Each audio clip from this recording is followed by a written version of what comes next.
Hello here ulit. So yun guys, gagawin naman natin itong dowel na air cooler guys. Yan, air cooler to. Tapos, ginawa na natin to guys. Pinalitan na natin siya ng switch. Ito na yung 1, 2, 3 niya. Tapos yung synchronous. Saka yung water pump niya kung tawagin guys. So, yun, pinalitan na natin siya ng dito kasi sira rin dito niya guys eh. So hindi siya mapindot. Ngayon binalik ni bossing kasi hindi na daw gumana yung pump nito. So ang pump nito guys ay synchronous motor. So papaklasin natin to guys para mapakita ko sa inyo na yung water pump nito ay ibang klase. So ang mangyayari nito guys, papaklasin ko lang to. Ito yung tatak niyan guys. Dowel yan. So sabi ko kay bossing, palitan na natin ng totoong water pump kasi ang ginawa nila dito, ang water pump na ginawa nila dito guys ay synchronous lang. Synchronous motor. So nakakatawa kasi ngayon lang din ako nakakita nun. So dahil binalik siya, so gagawin natin siya ng paraan. Gagawin na natin siyang water pump para kahit papano mas maganda siyang lumabas sa tubig kasi dito guys eh, hindi siya lumalabas ng tubig. So yun guys, on natin to. 3 so umaandar na yan guys. Ayan yung hangin. Papansin nyo guys, umaandar yan. Yan, umaandar siya. Papunta tayo dito sa likod. So yun lang yung ginawa natin sa kanya guys. So ito. So ayaw lumabas ng tubig. Yun. Dapat nandito yung pump niyan eh. Kaso ibang klase yung pump na nangyari sa kanya. So meron siyang synchronous dito sa taas. So babaklasin ko to guys para mapakita niyo yung sinasabi ko sa inyo. So yan. Natutuwa lang kasi ako dahil ngayon lang ako nakakita ng water pump na synchronous yung ginamit. So iwata guys, dowel lang tatak niyan. Yan, dowel guys. Ayan. Dowel. So ang mangyayari dito guys ay papalitan ko na lang ng water pump. So bumili muna ako ng water pump para kahit paano isang tirahan na lang o isang gawaan na lang. So yun guys, babalikan ko kayo kung ano yung mga sinasabi ko. So yun guys, niligyan ko ng tubig yan. Ayan makikita nyo guys. Naitubig yan para malaman ko kung bakit hindi umaakit yung tubig. So dahil nga hindi na siya umaakit ng tubig guys, so papalitan na natin siya ng water pump para yun ay kusang aakyat ng tubig papunta dito. Ayan guys, papunta dito para dyan na siya lalabas. Ibang klase kasi to guys, kaya gagawa tayo ng paraan kung paano natin ilalagay yung pump o paano kailangan hindi masyadong umaapaw yung pump dito. So kailangan hinaan lang natin yon. So malalaman natin kung ano yung pump na ilalagay natin, kung makukuha natin yung hina na kailangan natin para sigurado dito na hindi aapaw yung tubig. So sana ganun na hindi aapaw yung tubig, sana mahinaan natin. O kailangan maputasan ng ng malaki para kahit paano, kahit lumapon man yung tubig dito, dire-diretso lang yung labas ng tubig na mangyayari. So tingnan natin guys kung ano yung mangyayari na yun. So yun muna yung itsura niya. Babalik ko kayo guys pag nakakuha na ako ng pump na kailangan natin para dito sa kanya. So yun, hanggang dito muna tayo guys. So tinapon ko muna yung tubig nito para, ayan guys, para mahiga natin. So dyan ko muna tinapon yung tubig para kahit pa paano magamit din natin kung sakali. So yan guys, yung itsura ng loob niyan na wala ng tubig. Ayan guys. Guys, nakabili na tayo. Ito na lang ilalagay natin. 5 watts to, sabi. Sana nalagay 5 watts to. So ito yung mga laman niyan guys. Pwede na to. Kahit maliit lang naman kasi pag sobrang laki naman, baka umapaw yung pinaka lalagyan natin ng tubig. So yung pinaka niya, butas niya mapuno. So yan guys. So dahil basa siya, ilang watts to? So yung guys, yun 5 watts siya. So pwede naman siya guys kung 5 watts o 3 watts, pwede na yan. So yun na lang ilagay natin. So testingin natin guys kung nahihinaan yung tubig nito. Pag nahihinaan yung tubig nito, mas maganda. So yan guys, meron siyang volume na pwede natin siyang hinaan o pwede natin siya lakasan. So testingin natin to guys. Kuha tayo ng tubig. Tubig guys. So wait. Tubig natin. So inaputan na yung gabi. Ayan guys. So gabi na siya. Madilim na. So baka boss ko na ito gawin para makapag-isip-isip ako ng maayos para magawa natin ng maganda. So testingin muna natin to, tapos bukasan natin siya gawin. Hi po! So yun guys. So testingin ko lang to. So lubog natin dito. Yun guys, testingin na natin, sasaksak natin to para malaman natin kung nahihinaan o nalalakasan. So So, ito na may sa kanya. 220 naman itong binili natin. Meron 12 volts dito guys. So, 220 ang kunin nyo kung water pump naman ang kailangan nyo. So, yun guys. Hindi siya makaakyat. Siguro dahil mahina. Ito sa loob. So, yun guys. Ayun, makyat. Tingnan natin kung bakit at ano nangyari.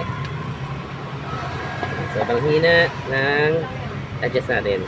Yun. So, nakakatuwa guys kasi na-adjust siya. Ayan, lagyan natin ng hose para malaman natin kung aakit yung tubig. So, maganda to guys kasi pwedeng hinaan, pwedeng lakasan. Adjust ulit natin. Ito yung adjustment nito. Sana ako. Ayun. Todo natin kaya ito. Yan.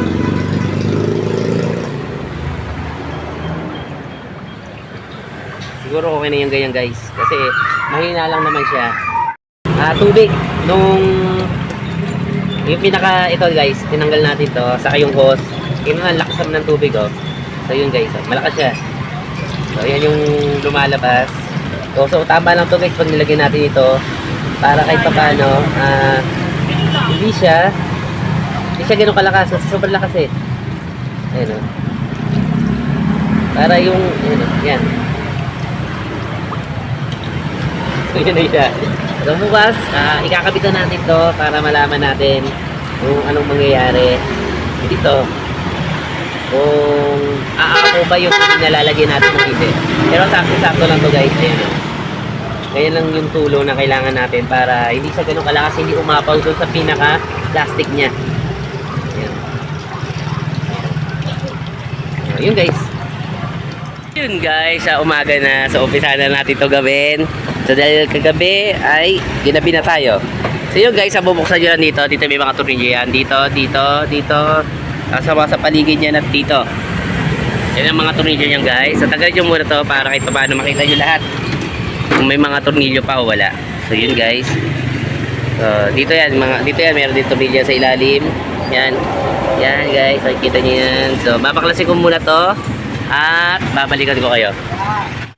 Guys, pag natanggal nyo na yung tornilyo dito, magagalaw nyo na yan. Ayan guys. Ayan, hugayan nyo lang yan. Tapos merong hose dito na nakabit. Yan yung ang tatanggalin natin guys para matanggal natin tong mga nandito. Ayan yung hose nya guys, papunta sa loob, papunta dito. So babaklasin din natin to na plastic na yan. Bago yan, ito yung mga ginawa natin dati. Ayan. Yan yung pinalitan natin na switch ng 1, 2, 3. Tapos yun yung switch ng on off sa oscillation saka sa pump nya. Yung pump nito guys ay synchronous lang dahil nakita ko na yung pump nito. So ngayon ako nakakita ng pump nun na synchronous yung ginamit. So yun guys, baklasin ko muna to tapos babalikan kayo. Hugutin lang yan guys kasi terminal yan pa rin yung kinabit ko para kahit paano pag binaklas natin to mahihiwalay natin yung itong likod. So yun guys, baklasin ko muna to. Tapos kung hilahin to, yan yung mga hose na yan hilahin ko. Tapos ito na lang muna tanggalin nyo guys, huwag nyo na tanggalin to. So ito na lang, itong mga turilyo na to. Ito yan, saka to. Yan na lang para may angat lang natin kasi yun lang naman tatanggalin natin. Yung motor nito ay okay naman. So, para mabilis tayo. Tatanggalin ko lang tong hose na to para mailipat ko dito sa kabila. Kasi dito na rin tayo maglalagay ng hose papunta dun sa pump nya. Ayan yung pump nya guys, yan. Ayan yung pump na yan, dyan tayo maglalagay yung hose ito ang gagamitin natin. Pero tatanggalin muna natin yung hose dun sa loob para matanggal yung synchronous, para hindi na siya dadaan dun. So diretso na siya sa pump. So yun guys. So yun guys, ito yung synchronous na sinasabi ko sa inyo. Yan yung sa pump nya. Ayan guys oh. So dinikita namin to kasi nga nalalaglag yung pinaka-plastic nya. So nagawa naman namin to, lumabas yung tubig.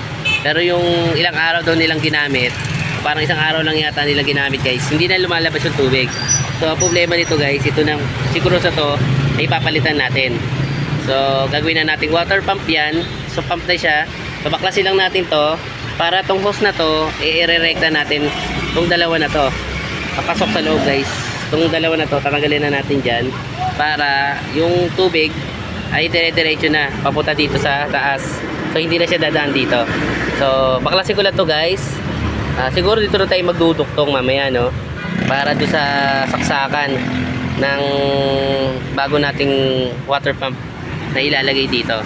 So yun guys, babaklasin ko muna to para ito maiduktong natin. So babalikan ko kayo guys. Yan. So tatanggalin ko na to para mag water pump na lang tayo. So yun guys. Yan yung itsura niya. Yun guys, tinesting natin siya. Tinignan natin guys kung bakit ayaw na siyang umandar. Ayan, so nirekta ko siya. At ito may power na to guys. Ayan, dapat under na to kasi ayan, may power na siya. So pinag-short ko, ayan. Pero ayaw niya pa rin umandar. So, dahil nga ayaw na umakit yung tubig o ayaw nang gumana. So problema na to. So yun ang gagawin natin guys. Palitan na natin to, tapos palitan na natin ang water pump. So yun guys, tinesting natin yan kaya naka-short yan dyan. So pinag-short mo to, yan ilaw. Yan. Ilaw dapat yun. Tapos, pero wala pa rin kuryente to. So yan. So ito na yung ipapalit natin sa kanya para dire-diretso na yung tubig niya. So ito na yung gagawin natin guys. Yung pinutol natin na to, duduktungan natin to guys ng bagong cord. Siguro ito na lang ilalagay natin. So balikan ko kayo guys, ikakabit ko muna to. So titignan muna natin kung ano pwede mangyari. Sa hinugot lang natin yan. Ayan, dyan nakalagay yan.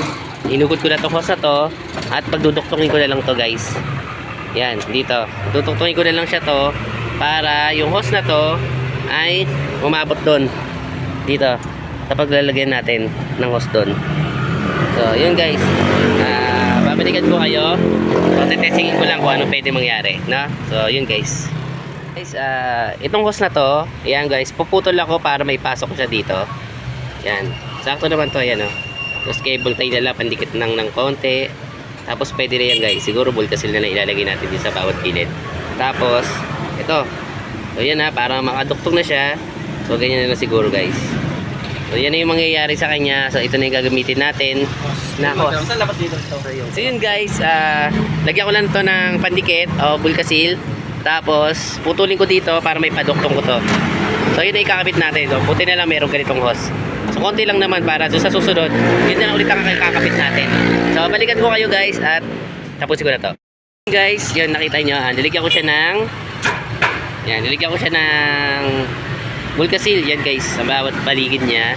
Yan, tapos niligyan ko rin siya ng cable tie para hindi siya mahila sakali. Ayan guys, cable tie yan. Ayan. Bilaan yan guys. Tapos niligyan ko rin ng bulkasil sa bawat gilid para kung sakali na mayroong lumabas sa tubig, so matatakpan na agad. Kasi bawal mabasa guys to, baka mamaya mabasa yung motor natin, masisira yan. So kailangan talagang pulido na takpan nyo yung pinaka sakaling dadaanan ng tubig guys. Ayan. So matutuyo rin yan. So kakapitan natin yan guys. So babalikan ko kayo. So pinakita ko lang sa inyo kung paano ko siya pinagtuktong. So gumamit lang ako ng hose na yan na galing dito. Buti nga may libre ganitong hose para ipanduktong ako. Tapos kakabit ko yung kabila dito naman sa kabilang hose. Dito ko na siya ilalagay guys sa may pababa na yan. So balikan ko kayo guys at tapusin na natin to. Ikakapitan natin tong cord niya dahil napagduktong na natin hose doon sa loob. So gagawin ko dito guys, ilalagay ko doon sa pinutol ko. So yun, ipapasok ko na lang siguro muna dito guys. Tapos ako siya iduduktong dito sa pinutol ko. So dito nyo na lang siya iduduktong guys kasi nga nakarekta na yan doon sa saksak sa switch niya. So yan yung switch niya guys. So kakabit ko muna. So puputulin ko lang to. Itong plug na to, puputulin ko na lang to guys. Itong plug na to. Tapos iduduktong ko na lang doon sa pinaka pinutol nating wire. So balikan ko kayo guys, puputulin ko lang to. So para maano natin. Asan yung cutter natin? So putulin na natin dito guys. Siguro dito na lang. O kaya dito na lang. Para magamit pa natin saksakan na yan kung sakali may duduktong tayong cord. So yun guys. Kapit ko muna to. Dinuktong ko na siya. Yan yung pinakasaksakan ng water pump niya guys. So pinagtuktong na natin siya dito. So kahit magkabaliktaran kayo dito guys, walang problema dyan kasi nasa line 1 line 2 lang naman din naman yan. So sa mga ginabit natin. So tapean ko lang to at testingin natin guys. Tutunilyohan ko na rin to. Sabay-sabay na para mabilis na tayo. Guys, ito na yung nangyari sa kanya. Natunilyohan na natin siya. Ayan guys. Ito yung pinakasakit niya. So ito na. yung pinaka wire niya na nandito. So yun guys, lalagyan natin ito ng tubig. So dito na natin siya ilalagay.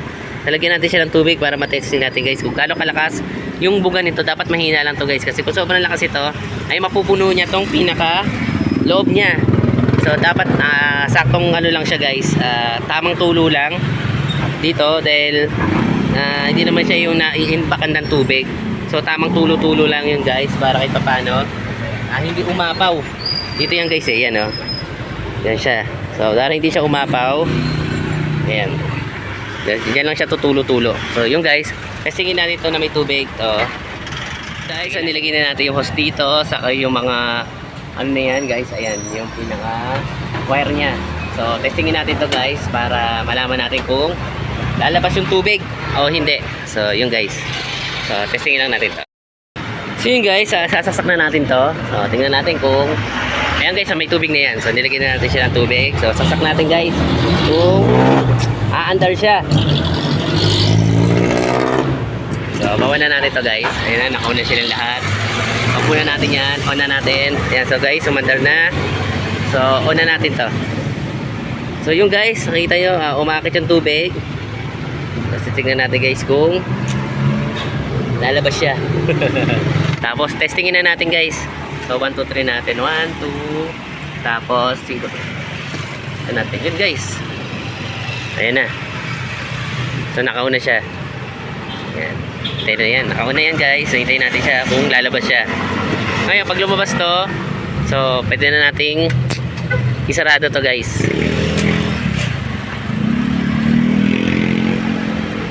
So hintayin lang natin siyang tumulo guys. So yun guys, yan na, tumulo na siya. Yan, so okay, ito yung ginawa natin guys. Yan.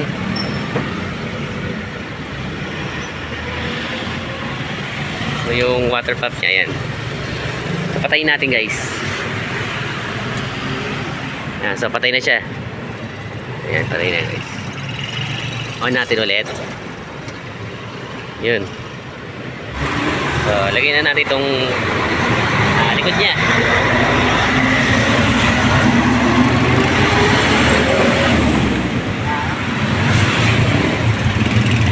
So yun guys, so okay na. Okay na itong ginawa natin na to. So sama lang yung tulo niyan. So okay yung ganyan. Kasi pangit pag umaapaw guys. Baka magbutas pa ako dito sakali pag umaapaw siya, no.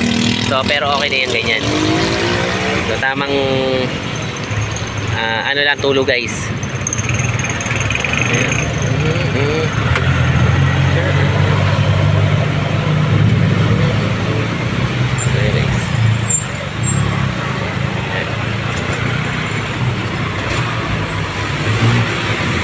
So hintayin lang natin guys na kapasa lahat to, tapos okay na yan.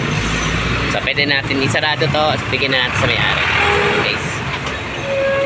Guys, okay na itong ginagawa natin na to. Ayan guys, yan, napapasin ninyo, yan na siya, may open na, tapos yung tubig ay lumalabas na. Balik rin natin para makita nyo. So yun guys,